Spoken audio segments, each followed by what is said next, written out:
All right, Jacob, can you throw up that next question, please? I'm clueless with this one. What apps do y'all?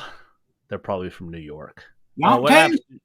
What apps do y'all recommend for keeping up with your card collection / portfolio? Anyone have any experience in cracking? So this two-parter, CSG slabs and submitting to PSA.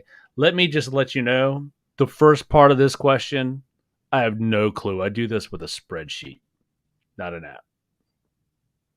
Fair enough. I have a one answer. Let me do the. So I learned just like super recently that because remember my dilemma has been my best card is a Brady 9.5 Beckett rookie. Yep. And it's like worth several $1,000s more if it's a PSA 10. So I didn't want to send it to PSA for cracking and regrading because I thought they're going to see the 9.5 and they're not going to want to give it a 10 because that's like saying our 10 is the same as Beckett's 9.5. And then I didn't want to crack it myself and risk that, or crack it and risk sending it off and getting a 9. Well, then I've taken a step back because I did have a 9.5 from Beckett. And so I've just not done anything. I found out recently you can submit the card graded to PSA. They'll grade it through the slab, and you can tell them crack it and grade it if it will get a 10. If not, return it to me as a 9.5. Interesting.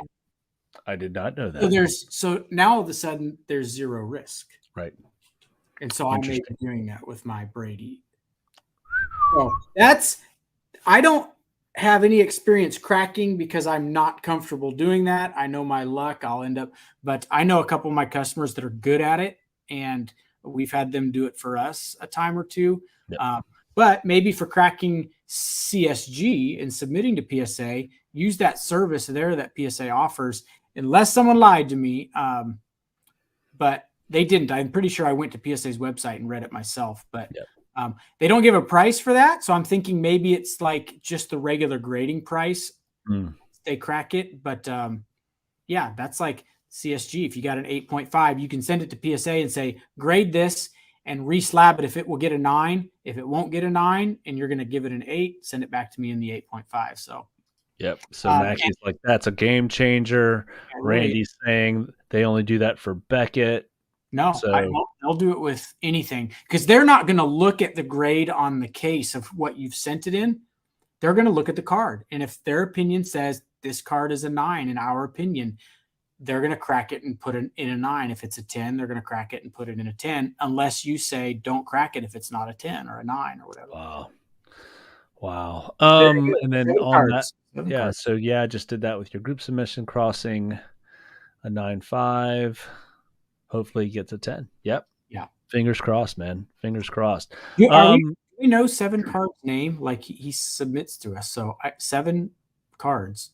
Tell me your name because I'm not remembering. And for the app, the only app I use, the PSA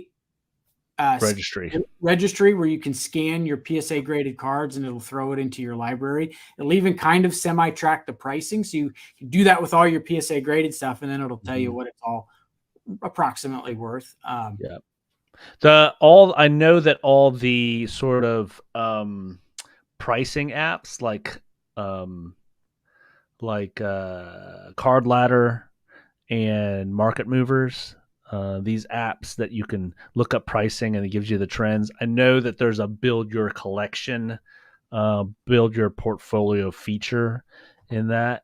You know, Cobb is saying that he uses Google Sheets to track them.